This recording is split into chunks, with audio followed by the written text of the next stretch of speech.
Bonjour à toutes et à tous, bienvenue une fois de plus à notre chaîne sur les finances saines pour tous, dont le but est de partager de l'information avec les entrepreneurs en vue de les aider à améliorer la rentabilité de leur entreprise.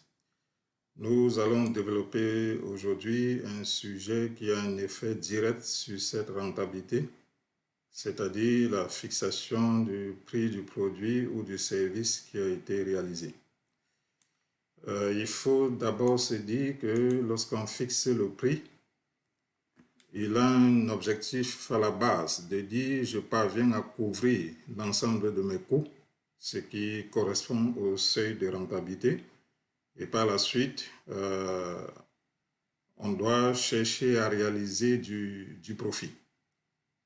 Donc, à partir du moment où le profit est réalisé, on peut chercher à accroître ce profit-là.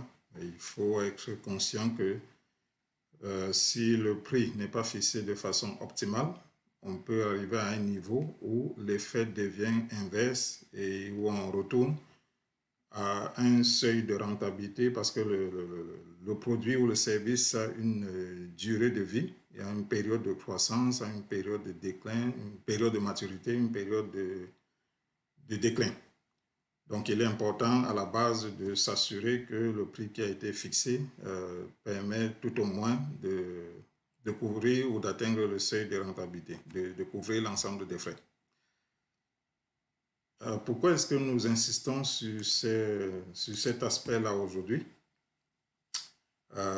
Parce que nous l'avons dit dès le départ, notre objectif c'est de vous aider à améliorer la rentabilité et surtout la pérennité de votre entreprise.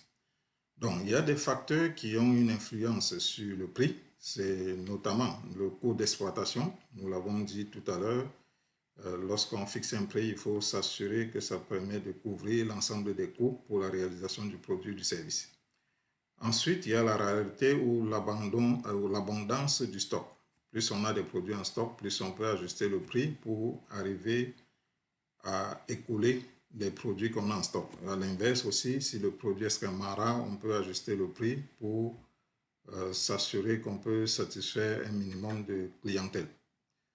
Il y a le coût d'expédition parce qu'on peut fabriquer un produit dans un environnement où la clientèle cible n'est pas forcément disponible et on a l'obligation d'exporter ce produit vers la clientèle cible. Donc ces coûts-là sont extrêmement importants à intégrer dans la fixation du prix.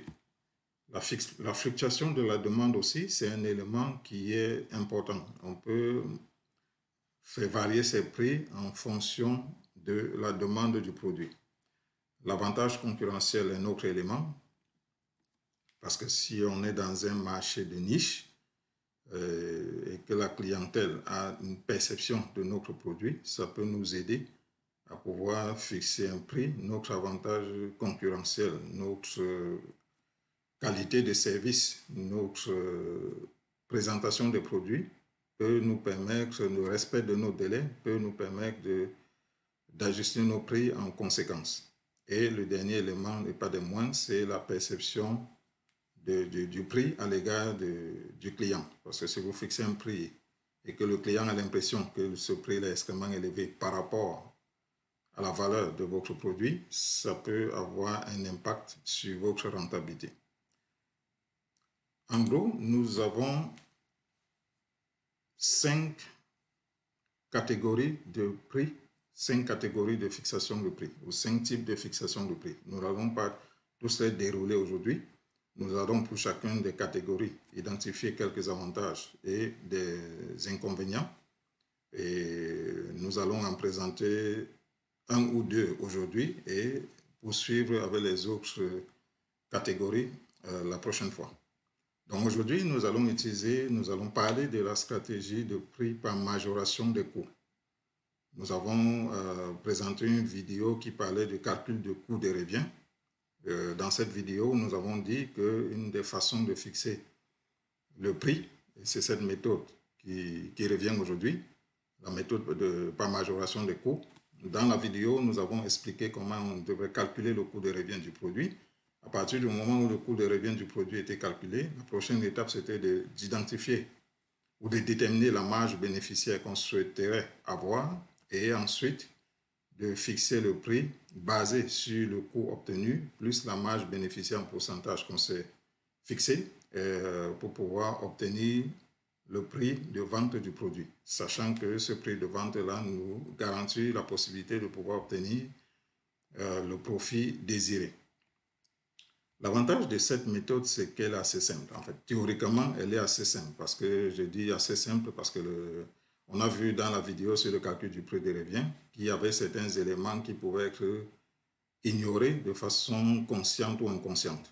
Donc, on dit que la méthode est simple parce que ça prend juste la détermination de la marge bénéficiaire et le calcul du coût de revient du produit. Ça peut être sommaire, mais l'idéal, comme on l'a dit dans la vidéo, c'est d'aller dans le détail pour identifier tous les éléments qui rentrent dans le coût de revient. Donc, méthode facile, la détermination de la marge dépend de vous. Ça, ce sont les avantages de cette méthode-là. Inconvénient, c'est qu'elle ne tient pas compte de la clientèle. Parce que si vous avez des coûts qui sont élevés et vous décidez d'une marge élevée, la clientèle va subir le prix que vous allez fixer et les conséquences peuvent ne pas toujours être à votre avantage. Donc, c'est une technique assez simple, calcul du coût, intégration du marge et fixation du prix. Inconvénient, le client peut apprécier diversement cette stratégie-là, où la concurrence peut ne pas... le marché peut ne pas être adapté à ce prix que vous avez fixé basé sur votre coût et votre marge. Deuxième façon de fixer le prix, c'est de jouer le jeu de la concurrence. Jouer le jeu de la concurrence, on a 3 options possibles.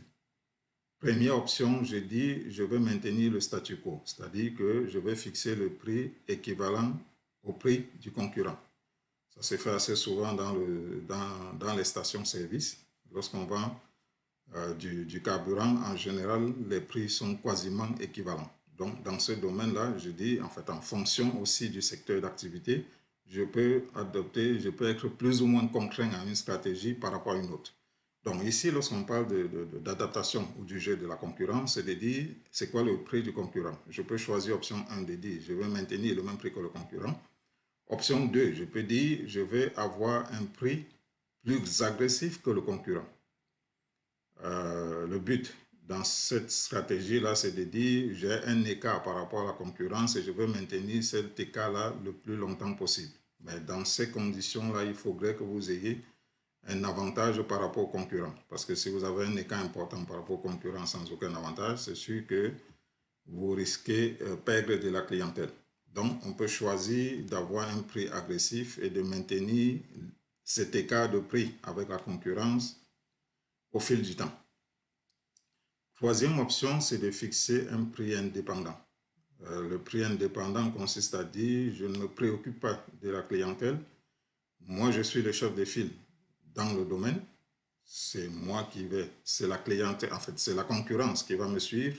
Je ne me préoccupe pas de la concurrence. C'est moi le chef de file par rapport au produit et par rapport au service. C'est un produit haut de gamme. J'ai démarré avec ce produit, j'ai trouvé une nouvelle technologie et par conséquent, les concurrents qui viendront par la suite seront obligés de me suivre. Donc, je fixe un prix à ce moment-là sans tenir compte de la concurrence parce que je suis le chef de file dans le secteur ou par rapport au produit ou par rapport au service. L'inconvénient de cette méthode-là, c'est qu'on peut avoir une confiance qui n'est pas forcément justifiée. On peut penser qu'on a un produit haut de gamme, mais la clientèle ne l'apprécie pas forcément de la même façon. L'autre inconvénient de cette technique-là, c'est la vulnérabilité du marché. Vous pouvez être surpris de constater après un certain temps que votre produit qui était considéré comme haut de gamme a été copié et perd sa notoriété. Donc, ça peut être une option de dire, je vais fixer un prix indépendant. Ça peut être une option de dire, je veux maintenir le prix de la concurrence. Ça peut être une option de dire, je vais fixer un prix plus agressif par rapport à la concurrence et puis maintenir un écart au fil du temps. Donc pour aujourd'hui, nous avons présenté 2 stratégies de fixation de prix. Nous allons présenter les autres stratégies lors de notre prochaine vidéo. Mais ce qu'il faut retenir aujourd'hui, c'est qu'on a deux options, deux possibilités de fixation de prix. Première possibilité, je me détermine une marge bénéficiaire que j'applique à mon coût de revient du produit et à partir de là, je fixe un prix de vente. Deuxième option, je dis je suis dans un marché, je suis conscient d'être dans un marché concurrentiel et par conséquent, je peux décider de jouer le jeu de la concurrence en maintenant le statu quo.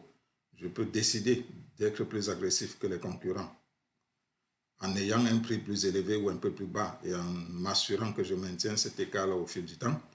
Et troisième option, je peux dire j'ai un produit particulier dans mon secteur et je décide de fixer un prix, ou j'ai un produit nouveau dans mon secteur, je décide de fixer un prix indépendamment de la concurrence. À noter que chacune des stratégies a son inconvénient. C'est de la stratégie du prix par le coût, c'est qu'on ne tient pas compte de la clientèle. On ne sait pas comment est-ce que la clientèle va apprécier la marge qu'on s'est fixée, le prix qu'on a fixé par rapport au produit. Et l'inconvénient de la méthode du jeu de la concurrence, c'est la vulnérabilité du marché et la confiance qui peut être injustifiée qu'on s'est donnée par rapport à son produit, par rapport à son service. Donc, je vous remercie une fois de plus de nous avoir écoutés sur ces sujets et nous allons continuer notre développement lors de la prochaine vidéo. N'hésitez pas, comme d'habitude, de partager l'information avec les autres, de nous revenir éventuellement avec vos commentaires et des sujets qui vous préoccupent par rapport au développement, la croissance ou la pérennité de votre entreprise. Bonne journée et à la prochaine.